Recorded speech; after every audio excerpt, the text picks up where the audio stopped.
Hello guys, what's up? My name is Rosel and welcome na naman po sa inyong lahat sa ating panibagong episode dito nga po sa ating channel and dito rin po sa ating Facebook page. And to this video nga guys is tatalakayin natin kung paano nga ba natin natapos yung ating previous weekly challenge and gayon rin yung kanilang mga engagement through the past week. Nang sa gayon guys, mas makita pa natin kung meron ba talagang nangyayari dito nga po sa ating ginagawang vlog. Pero nga bago tayo dumako doon guys is inaanyayahan ko po kayong mag-like and mag-share ng ating mga videos mula nga dito sa ating Facebook page and gayon rin sana mag-subscribe po kayo doon sa ating YouTube channel at panoorin po yung ating mga videos doon. At ayoko na ngang patagalin masyado itong ating intro kaya naman let's go!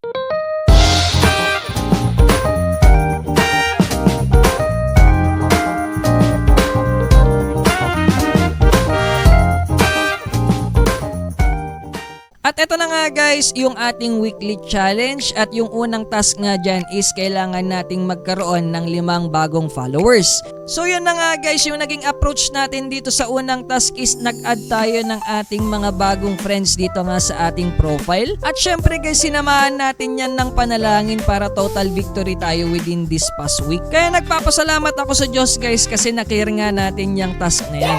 Ngayon yung pangalawang task naman is kailangan ulit nating mag-post ng 5 public post. Ang unang post nga na ginawa natin guys is yung unboxing and reviews patungkol nga doon sa ating Kentucky Black t-shirt. Pangalawang post naman guys na ginawa natin is patungkol naman doon sa ating gaming channel at featured nga dyan guys yung MLBB. At yung pangatlo naman dyan guys is yung ating Facebook Reels na may title na Remote Control. Top list and rankings naman yung pang-apat tungkol naman sa top 5 logo editing softwares for branding. At yung pang-5 naman is a question related nga doon sa wildfire na nangyayari doon sa May California. At yun na nga guys, yung pangatlong task naman doon sa weekly challenge is kailangan daw natin gumawa ng bagong Facebook Reels. Pero yun na nga guys, yung ginawa pala nating Reels doon sa ating public post, siya na rin yung naging public Reels doon sa ating weekly task. Ngayon yung explore your insights tsaka yung comment manager guys is kailangan mo yung i-click doon sa inyong mga mobile phones. At kapag na-click nyo na nga yan guys is dadalhin kayo doon sa mga settings na yan, okay?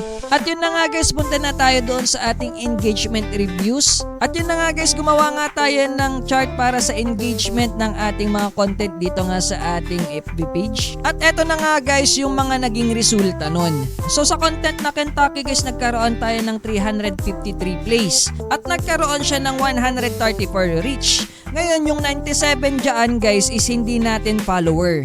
Okay, at nagkaroon nga tayo ng 10 reactions dyan or interactions. So sa MLBB naman guys, nagkaroon tayo ng 584 plays at nagkaroon nga tayo ng 424 reaches dito nga at 390 nga dyan yung hindi pa nakaka-follow dito nga sa ating Facebook page. At gayon rin yung kanyang interaction is 12. Ngayon sa logo editing naman guys is nagkaroon siya ng 242 plays at nagkaroon nga yan ng 87 reaches at 54 nga dyan guys yung hindi pa naka-follow dito nga sa ating Facebook page. At 9 naman para sa interactions.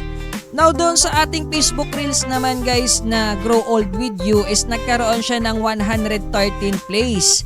Okay, at 35 nga dyan guys yung ating na-reach and 26 nga dyan guys yung hindi pa naka-follow dito nga sa ating Facebook page. 8 naman sa kanyang interactions. At yung panghuli naman guys is yung ating tanong and syempre guys hindi naman yan video so wala siyang counted na plays. Okay, pero meron siyang na-reach na 97. Okay, meron siyang 97 reaches at 65 nga dyan guys yung hindi pa naka-follow doon sa ating Facebook page. At nagkaroon rin siya ng 7 interactions guys. At yun na nga guys, ayon nga sa ating chart, ang may pinakamalaking engagement so far within the past week is walang iba kundi yung content na related doon sa MLBB. At hindi na rin nakakapagtaka yun guys kasi nga meron akong mga nakasama doon sa ating gaming content na yun. So magiging malaking factor yun guys para nga mas ma-spread pa natin yung video natin, hindi lang doon sa ating circle of friends kundi yung circle of friends rin nung mga nakasama ko doon sa video na yon. At yun na nga guys, dahil nga sa ginawa nating chart is nagkaroon tayo ng idea kung ano nga ba yung pinaka nag-grow na content dito nga po sa ating Facebook page. At yun na lang muna yun guys, maraming salamat po sa inyong panonood dito nga po sa ating channel and dito rin po sa ating Facebook page. At sana nga guys patuloy po ninyo akong suportahan dyan sa mga platform platform na yan sapagkat malaking tulong po yan sa akin nang sa gayon makagawa pa ako ng mga ganitong klaseng video. At nang matupad nga natin talaga yung ating pangarap na maging isang legitimate na vlogger. At yun na nga guys, maraming salamat po ulit, and my name is Russell Nonog. This is my life as a vlogger, and may God bless you all.